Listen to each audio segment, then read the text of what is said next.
Oremos, maestros, por favor. Señor, te damos gracias, Dios, por todos estos anuncios. Señor, gracias por tu iglesia, por lo que tú estás haciendo en tu iglesia. Señor, gracias, Dios, por permitirnos, pues seguir aquí, adorándote, Señor, buscándote a través de tu palabra, Señor. Y por favor, Señor, bendícenos, guíanos, Señor. Danos de tu Santo Espíritu como tu iglesia, Señor, y muéstranos a dónde nos quieres llevar, Señor. Que seas tú, Señor, el que nos guía a toda verdad, Señor, que sea tu Espíritu Santo que nos guía a toda verdad, Señor. Y te rogamos, Señor, que en este tiempo de oración, de retiro de mujeres, podamos estar en oración, justamente en oración, Señor, por ellas, Dios, para que tú les hables mucho, Señor, trates con sus corazones, Señor, y también salgan de ahí glorificándote, alabándote, Señor, y con instrucciones de lo que tienen que hacer y tienen que dejar de hacer, Señor. Gracias, Dios, por este tiempo, Señor, y oramos en el nombre de tu Hijo Jesucristo. Amén. Amén, mis hermanos. Pues abramos nuestras Biblias en el profeta Abdías, por favor.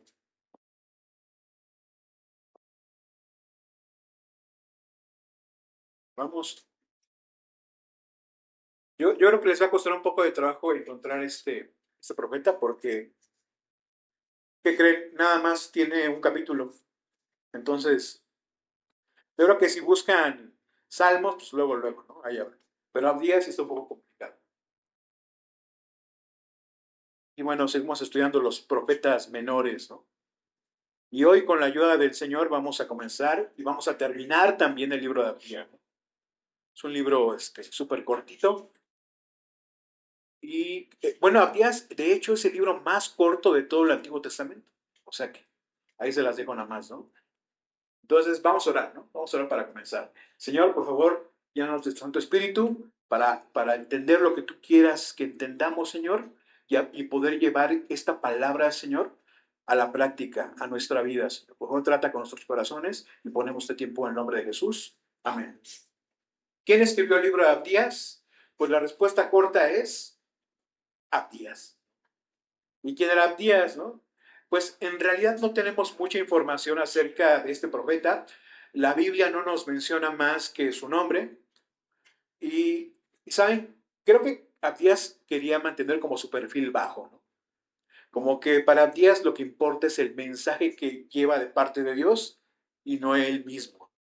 Porque en realidad no se sabe nada de Abdías. En el Antiguo Testamento encontramos aproximadamente unos 13 Abdías, ¿no? Pero no hay ningún dato que nos pudiera llevar a considerar que este profeta es alguno de ellos, ¿no? Este nombre de Abdías significa siervo de Dios o adorador a Dios. Y en el Antiguo Testamento, adoración y servicio, ¿qué creen? Están pegados, ¿no? Son una misma cosa. Y es muy interesante porque una de las maneras que nosotros podemos adorar a Dios es sirviéndole. Es bien bello, ¿no? Y podemos hacerlo. ¿Y cómo podemos adorar a Dios? Sirviéndole. ¿Y cómo lo podemos servir? Pues con todo lo que somos, con todo lo que tengamos. Además, ese es el propósito de nuestra vida, mis hermanos. Si alguna vez se han preguntado, híjole, es que no sé cuál es el propósito por el cual yo estoy aquí, pues en corto es adorar a Dios, alabar a Dios. ¿Para qué fuimos creados? Dice Efesios 1, para alabanza de la gloria de su gracia. Tampoco este libro es muy claro el momento histórico en el cual se escribió. El texto habla de una invasión a Jerusalén y para muchos eruditos bíblicos y por la magnitud con que se narra esta invasión puede ser que se refiera a la invasión que ocurrió en Jerusalén alrededor del año 536, cuando Babilonia conquista Jerusalén, ¿no? Y si esto es verdad, la profecía de Abdías podría, se ubicaría con los profetas post-exilio, ¿no? Pero tampoco lo sabemos. Esto no es exacto. Porque Jerusalén pues, había sido invadida muchas veces, ¿no? Y el mensaje y la exhortación de esta profecía es para una ciudad llamada Edom. Pero saben, esta exhortación, a pesar de que está escrito para ellos en específico, también tiene algo que decirnos el Señor el día de hoy para nosotros, para nuestra vida el día de hoy, ¿no? El verso clave de Abdías es Abdías 1:3. Dice Abdías 1:3, la soberbia de tu corazón te ha engañado. Tú que moras en las hendiduras de las peñas, en tu altísima morada, que dices en tu corazón, ¿quién me derribará a tierra? Y Abdías está hablando, como ya decía, de una nación llamada Edom. Entonces, Abdías 1:1, visión de Abdías. Y para comenzar, esto no es algo que viene de Abdías, sino es un mensaje de Dios que Abdías vio, ¿no? Esta es visión de Abdías. Dice, Jehová el Señor ha dicho así en cuanto a Edom. Edom viene de la descendencia de Esaú, ahí sí ya lo ubican más, ¿no? Pero que era hermano de Jacob, a ese sí lo ubicamos. Y Edom se convirtió en una nación muy poderosa. Bueno, no era como tan poderosa en comparación de Asiria o de Babilonia, pero sí era más poderosa en comparación de Israel. Y en esencia,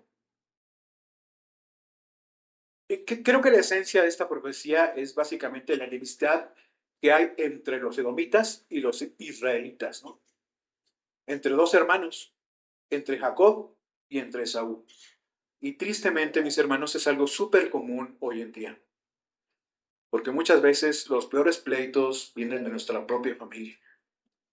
Y tristemente de nuestros hermanos, ¿no? Sanguíneos, los más cercanos.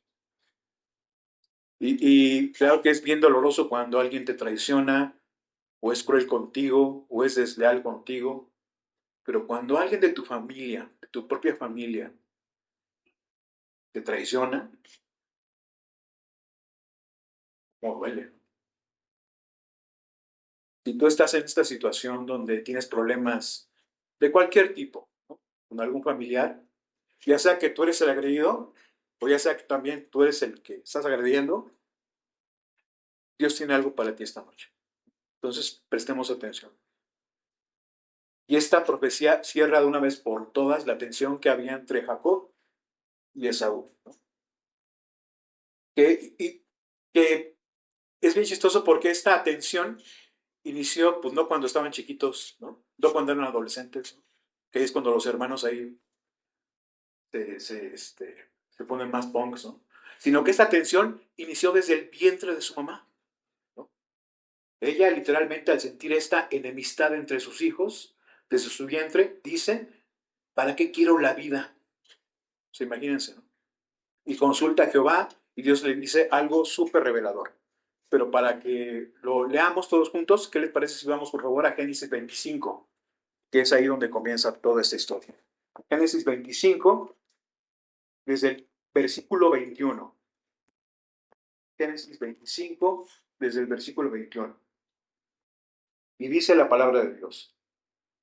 Lloró Isaac a Jehová por su mujer que era estéril, y lo aceptó Jehová y concibió Rebeca su mujer. Y los hijos luchaban dentro de ella, y dijo, si es así, ¿para qué vivo yo? Y fue a consultar a Jehová. Y le respondió Jehová, dos naciones hay en tu seno, y dos pueblos serán divididos desde tus entrañas. Él un pueblo será más fuerte que el otro pueblo, y el mayor servirá al menor. Cuando se cumplieron sus días para dar a luz, he aquí había gemelos en su vientre. Y salió el primero rubio. Una mejor traducción de esto de rubio sería pelirrojo, rojo. Y era todo velludo como una pelliza. Y llamaron su nombre Esaú. Pelliza se refiere a una cobertura o vello de pelo que tenía en todo su cuerpecito Esaú. Muy velludo el niño. Versículo 26. Después salió su hermano, trabada su mano al calcañar de Esaú. ¿No? O sea, imagínense, desde el vientre de su mamá y salen, o sea, nacen y así nacen, ¿no? O así que te dan la mano y te agarras el pie, ¿no? Así salió. Y fue llamado su nombre Jacob, que significa engañador. Y era Isaac de edad de 60 años cuando ella los dio a luz. Y aquí vemos un resumen de cómo nació esta enemistad contra ellos, mis hermanos. Versículo 27. Y crecieron los niños, y Esaú, fue diestro en la casa, hombre del campo, pero Jacob era varón quieto que habitaba en tiendas. Jacob, a comparación de Esaú, era pues como generación de cristal. O sea, mientras que Esaú era hombre de campo, ¿no? Era diestro en la casa, era más aguerrido, ¿no? Jacob era como más tranquilo. Versículo 28. Llamó Isaac a Esaú, porque comía de su casa, mas Rebeca amaba a Jacob. Versículo 29. Y guisó Jacob un potaje, y volviendo Esaú del campo cansado, dijo a Jacob, te ruego que me des a comer de ese guiso rojo, pues estoy muy cansado. Por tanto, fue llamado su nombre Edom. Y de ahí viene el nombre de esta nación, Edom. La palabra Edom es la palabra Adán, ¿no? Que significa rojo. Y evidentemente es un juego de palabras, ¿no? Haciendo la referencia a este guiso rojo. Versículo 31. Y Jacob respondió, véndeme en este día tu primogenitura. Y la cosa es que Esaú tiene hambre, Jacob le dice que si quiere su guiso rojo, le venda su primogenitura. Esto significa que le ceda los derechos patriarcales, porque Esaú pues, era el hermano mayor. ¿Qué implicaba esto, mis hermanos? Pues que todas las promesas de Dios a Isaac van a pasar directamente a Jacob y ya no van a pasar a Esaú. Eso implicaba, ¿no? Jacob quería el derecho de entrar en los planes de Dios sin ser el hijo primogénito. O sea, quería ser un patriarca y quería ser parte del linaje del Mesías que Dios había prometido. Pero no le correspondía. Y dice versículo 32. Entonces dijo Esaú, he aquí, yo me voy a morir. ¿Para qué pues me servirá la primogenitura? ¿Se imaginan? ¡Qué bendición! El primogénito. Y dice, pues ¿para qué me sirve? Y dijo Jacob, júramelo en este día. Y él lo juró y vendió a Jacob su primogenitura. Entonces Jacob dio a Esaú pan y le dio guisado de las lentejas, y él comió y bebió y se levantó y se fue. Así dice la palabra de Dios, menospreció Esaú la primogenitura. Años más tarde, Jacob regaña a su papá. Bueno, no regaña, bueno, también regaña, sino que, como su mismo nombre lo indica, un engañador engaña a su papá, que estaba ciego, y su papá estaba a punto de morir, para robarle la bendición que le tocaba a Esaú. Y por esto, Esaú juró matar a su hermano. Génesis 27:41. Y aborreció Esaú a Jacob por la bendición con que su padre le había bendecido, y dijo en su corazón, llegarán los días de luto de mi padre, y yo mataré a mi hermano Jacob. A partir de ese momento, las dos naciones están en conflicto, y este libro de Abdías nos va a revelar el plan de Dios para terminar con este conflicto, que será, nada más y nada menos, la destrucción total de la nación de Edom. Así va a arreglar el Señor el conflicto. O sea, digamos que Edom era alguien que la tuvo, era suya, pero la dejó ir. Tenía todo, mis hermanos. O sea, quiero decir, desde su génesis, ¿no? Fue llena de privilegios espirituales, pero al final quedó en la ruina total, ¿no? Y quedó en la ruina total por haber despreciado la primogenitura, pensando que era algo X, ¿no? Que él puede sin Dios. Por eso Esaú se vuelve desde Génesis en un símbolo de la carne.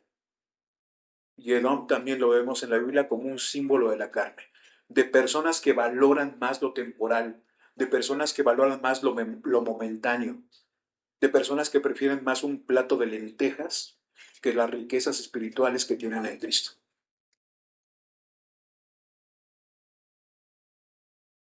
Una vida carnal es la misma teología de Juan Camaney. O sea, una vida centradas en nosotros mismos, ¿no? Una vida de autosuficiencia ante Dios, ¿no? Y que nos lleva a despreciar la gracia de Dios. O sea, qué terrible. Y dice en el versículo 1 de Abdías, visión de Abdías, Jehová el Señor ha dicho así en cuanto a Edom. Hemos oído el pregón de Jehová y mensajero ha sido enviado a las naciones. Levantaos y levantémonos contra este pueblo en batalla. He aquí pequeño te he hecho entre las naciones. Estás abatido en gran manera. La soberbia de tu corazón te ha engañado. Tú que moras en las hendiduras de las peñas, en tu altísima morada, que dices en tu corazón, ¿quién me derribará a tierra? Y este versículo 3 hace referencia a la ciudad de Petra, que era la ciudad más importante del reino edomita. Bueno, sí, había otras ciudades, pero creo que esta es la más importante del reino edomita. Petra era una fortaleza impenetrable, tiene un acceso muy angosto, un poco como la puerta de las Termópilas, no sé si vieron la película de 300, un poco así. Bueno, pero eso es histórico también, ¿no? Cuando los griegos detuvieron el avance del ejército persa, en el año 480, ¿no? Era un lugar muy estrecho y por ser un lugar súper estrecho, lo hacía un lugar muy estratégico. Y Petra era una ciudad, perdón, y Petra era una ciudad que era muy parecida. Petra era una ciudad, perdón, era una ciudad así, con un solo acceso. Y el acceso pues solamente se podía ejercer pues con caballito, ¿no? Por eso se decía que a Petra solamente se le podía defender pues como con 30 soldados. No importa el tamaño del ejército que la atacara. Como con 30 soldados que estén ahí en la puertita, pues ya con eso lo hicimos. Y esta fortaleza que los edomitas habían hecho les llevó a tener soberbia en su corazón. Imagínense una fortaleza impenetrable con una puertita, 30 soldaditos y ahí, no, ¿para qué? No, no hay batalla, no, no entra el ejército, ¿no? Por eso dice ahí, la soberbia de tu corazón te ha engañado. La soberbia es tener un concepto más alto del que debemos tener. Esa es la soberbia. Y aquí la pregunta surge así, solita, ¿no? ¿Qué es tu Petra? ¿En qué o en quién estás poniendo tu confianza? ¿O estamos poniendo nuestra confianza? Carrera, en tu cuenta del banco, en alguna persona. Y ojo, no es que tener una carrera y una cuenta del banco, un guardadito, sea malo. Lo malo es que esas cosas te den una falsa seguridad y y te llenen de orgullo, te llenen de soberbia. Los edomitas tenían esta falsa seguridad de que Petra era impenetrable. Ahí estaba su seguridad. Ese era su orgullo y su seguridad. Imagínense.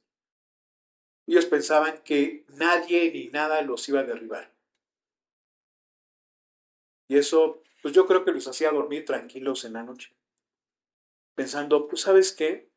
Yo con mi ciudad así impenetrable, pues no necesito a Dios. No necesito a Dios. Los edomitas siguen menospreciando, al igual que su padre Saúl, al Dios de Israel. ¿Se dan cuenta? Pero Dios dice en el versículo 4, si te remontares como águila, y aunque entre las estrellas pusieres tu nido, de ahí te derribaré, dice Jehová. Y eso está súper fuerte. Versículo 5, si ladrones vinieran a ti,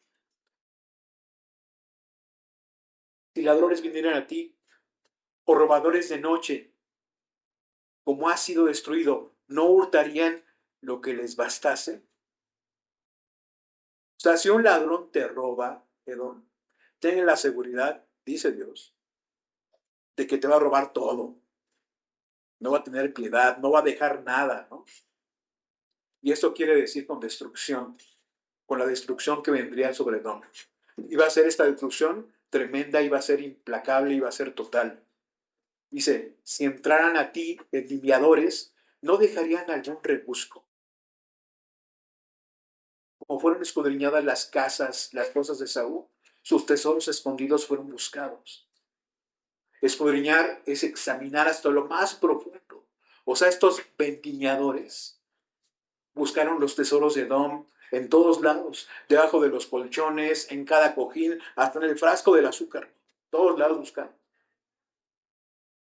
Y es que esta fortaleza de Petra, mis hermanos, se creía en ese tiempo tan, pero tan segura, que funcionaba como una especie de banco, donde podías guardar, donde las naciones podían guardar bienes ahí.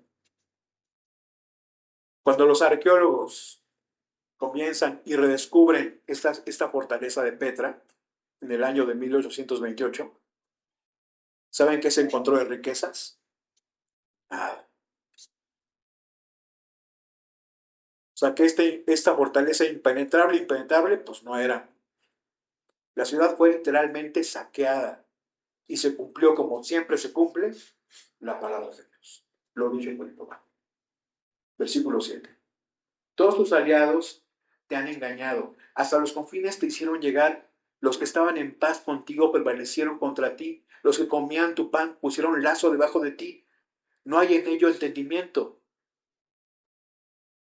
Y estas son las cosas en las que ellos confiaban. Número 1, su fortaleza. Número 2, sus tesoros. Y número 3, sus aliados. Y mucho ojo con estas tres cosas, porque también nosotros podemos caer en esto. Si Dios, como ya decía, te ha dado una fortaleza, un buen negocio, una carrera, una herencia, agradece a Dios por ello, pero nunca pongas tu confianza en eso.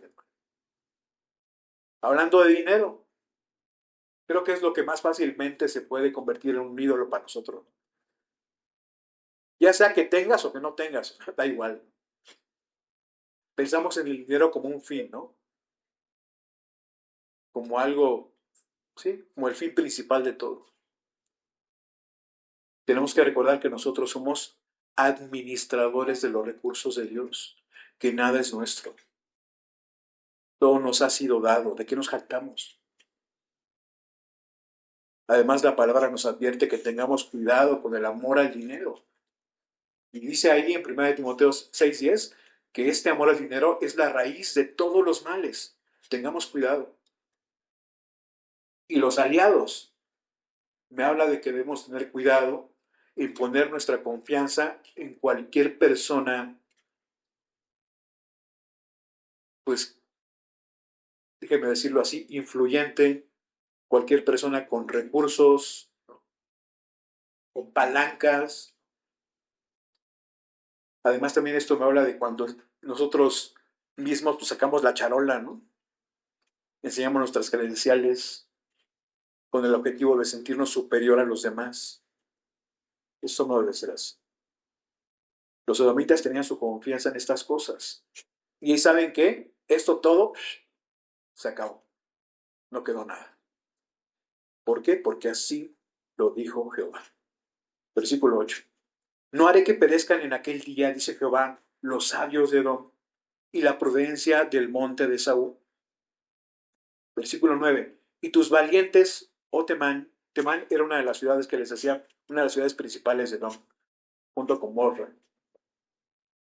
Serán amedrentados porque todo hombre será cortado del monte de Saúl por el estrago. Y lo que Dios está describiendo es que habrá una destrucción tal que no va a quedar nada de valor en la ciudad. ¿Y por qué va a pasar todo esto? ¿Cuál es la razón? Versículo 10. Por la injuria a tu hermano Jacob, te cubrirá vergüenza y serás cortado por él para siempre. Y esto parece muy duro, porque podemos pensar, oye, Egipto y Siria, ellos también fueron enemigos de Israel y no tuvieron esta clase de juicio. Incluso el día de hoy hasta están figurando en el mapa.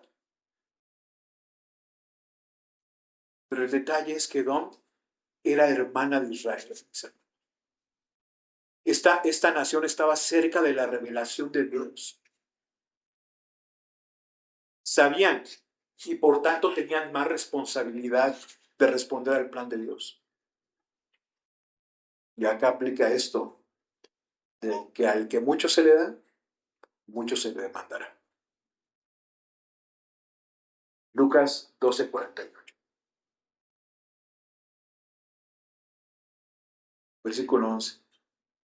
El día que estando tú delante, llevaban extraños cautivo su ejército, y extraños entraban por sus puertas y echaban suerte sobre Jerusalén, tú también eras como uno de ellos. Y aquí muy probablemente está hablando de Babilonia. Cuando Babilonia cita a Jerusalén, los edomitas, en lugar de ayudar a Jerusalén contra los babilonios, ayudaron a los babilonios a destruir a Jerusalén. Y no debieron hacer esto, porque esta sección es la de, no me gusta decir te lo dije, pero te lo dije, ¿no? Porque una y otra vez vemos a Dios decirle a Edom, no debiste, Edom, no debiste, versículo 12, pues no debiste tú haber estado mirando en el día de tu hermano, en el día de su infortunio. No debiste haberte alegrado de los hijos de Judá en el día en que se perdieron, ni debiste haberte jactado en el día de la angustia. No debiste. Cuidado con esta actitud de alegrarnos por la desgracia de alguien más. Especialmente si es alguien cercano a ti, especialmente si es alguien de tu familia, ya sea espiritual o sanguínea. Lo que está diciendo Dios acá es, de los babilonios, pues no me sorprende la verdad, pero de ti, Edom, ¿cómo pudiste alegrarte así del infortunio de tu hermano? Y esa actitud de alegrarnos con la desgracia de alguien eh, no necesariamente se expresa siempre así como con el rostro, con risas, ¿no? Esto viene de algo más profundo. Esto es algo que nace del corazón. Si tú ubicas eso, arrepiéntete. No necesitamos estar riéndonos, ¿no? Para alegrarnos del infortunio de alguien más. Y Dios dice, no debiste, ¿no? O sea, disfrutaste el dolor y la injusticia de tu hermano. Tengamos también cuidado a la hora de juzgar a cualquier persona y de decir esto, le pasó porque se lo merecía. Si bien todo pecado lleva una consecuencia, mis hermanos, no estamos llamados a señalar, a denigrar, a ofender, a menospreciar, a alegrarnos, mucho menos burlarnos de alguien que lo está pasando mal, aunque a nuestros ojos se lo merezca. Y voy más, hasta a veces se nos hace normal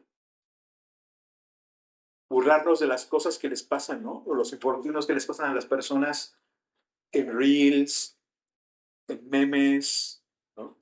En las redes sociales. Y creo que no hay nada edificante con ver sufrir a una persona para después burlarnos de ellas. Versículo 13. No debiste haber entrado por la puerta de mi pueblo en el día de su quebrantamiento. No, no debiste haber mirado su mal en el día de su quebranto, ni haber echado mano a sus bienes en el día de su calamidad. Tampoco debiste haberte parado en las encrucijadas para matar a los que de ellos escapasen, ni debiste haber entregado a los que quedaban en el día de la angustia.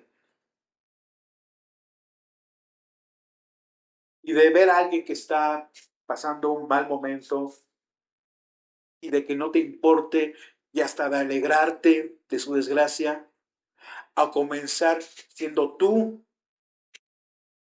el que le pone el pie, créeme, no hay más compás. Así se comienza, ¿no? Y así lo hizo Don. Terminó haciéndose parte del quebrantamiento de Israel. Así se empieza. Es que no solo es ver y burlarse del infortunio de alguien o de tu propio hermano, o no es alegrarnos de la persona que no nos cae bien, ¿no? O que fracasó en su negocio, sino que eso, estás muy cerquita de participar en eso que estás viendo, en eso que le está pasando a tu hermano. Y ahora hasta bajita en la mano, tú eres quien le pone el pie. Tengamos cuidado. Arrepiéntete si es tu caso. No, no veamos el infortunio de los demás como algo sin importancia, o algo con lo cual nosotros nos debiéramos alegrar, de ninguna manera. Y eso también que debemos tener cuidado con lo que vemos, ¿no? Porque ¿saben qué? Yo cuando era niño, mi mamá decía, no escuches ese tipo de música porque es una muy mala influencia para ti. Vas a terminar haciendo lo que estos artistas dicen, ¿no? Y muchas veces es cierto. Debemos de tener cuidado con lo que vemos, con lo que escuchamos, porque podemos replicarlo. En ese sentido, creo que es súper sabio poner candados a ciertos canales que no tendríamos que ver. Si tus hijos no los ven, pues tú menos los tendrías que ver, ¿no? Candados a Netflix o no sé, ¿no? Guardemos nuestro corazón de participar de cosas así. Cuando estamos viendo algo que no edifica, estamos participando de eso, de alguna manera. Y ahora Dios nos muestra lo que va a suceder desde el versículo 15, mis hermanos. Dice, porque cercano está el día de Jehová sobre todas las naciones. Como tú hiciste, se hará contigo. Tu recompensa volverá sobre tu cabeza. Ahora sí, como tú hiciste, se hará contigo. Y esto no es karma ni nada de eso. No es que el universo va a traer balance, no.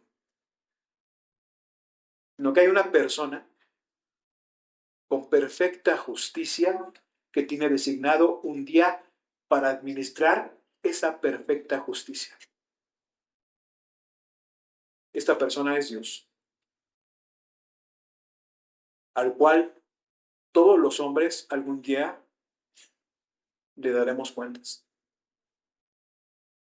Todos aquellos que no estén justificados por el pecado, por su pecado, por la fe en Jesucristo, su castigo será perfectamente justo. Hoy, ustedes saben, bueno, lo sabemos, no hay justicia perfecta. Y yo entiendo, las leyes están para administrar justicia, ¿no?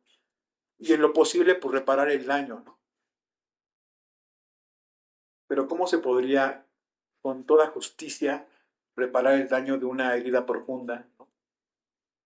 De un asesinato, de una violación? ¿Cómo? ¿Alguna vez has sufrido algún tipo de injusticia, mi hermano? Puedes confiar en que un día Dios traerá la justicia perfecta. El castigo será justo.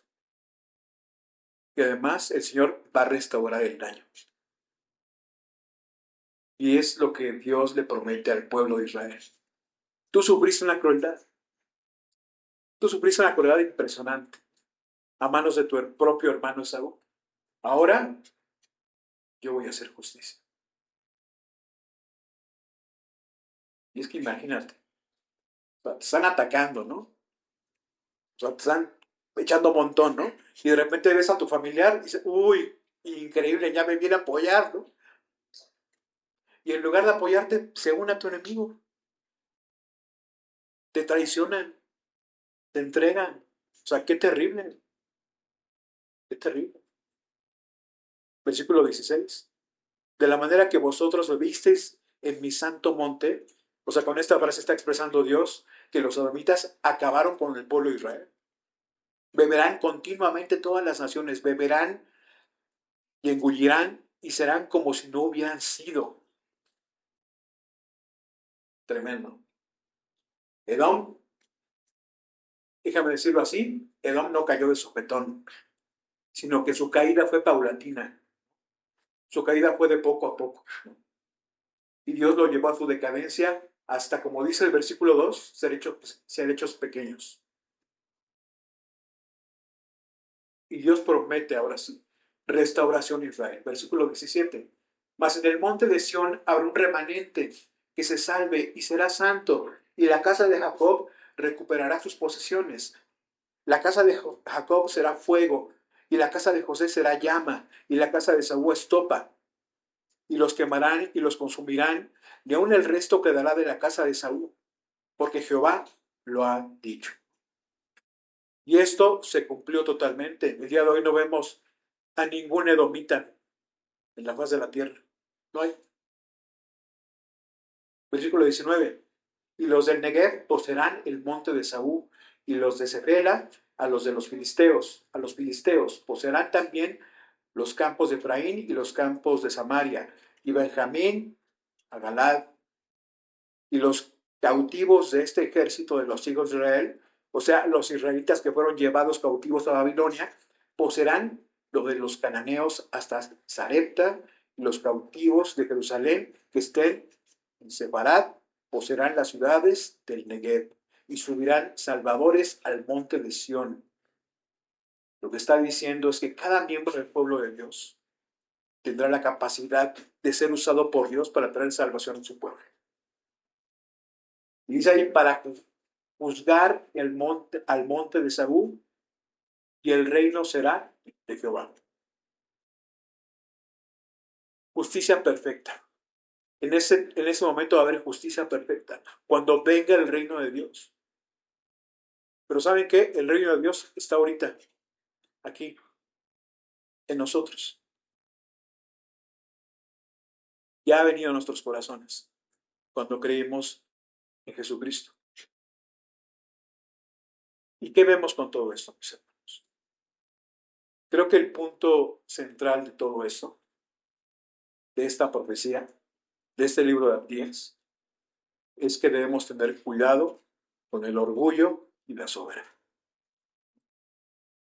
Por favor, acompáñenme rápidamente a Proverbios 6:16. Cuidado con el orgullo y la soberbia. Proverbios 6:16, perdón. 6:16. Proverbios 6:16. Dice así la palabra de Dios. 6 cosas aborrece Jehová. Y esta palabra es una palabra en realidad muy fuerte, ¿no? Y lo podríamos traducir así. 6 cosas odia. Y aún 7 abomina su alma.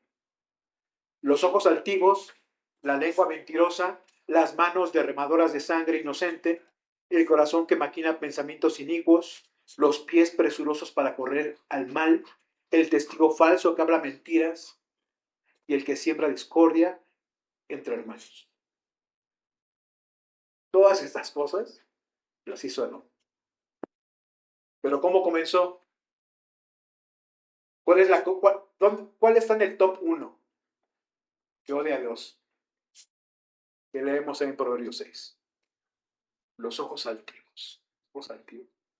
Y esto, ¿saben qué? Me habla de soberbia.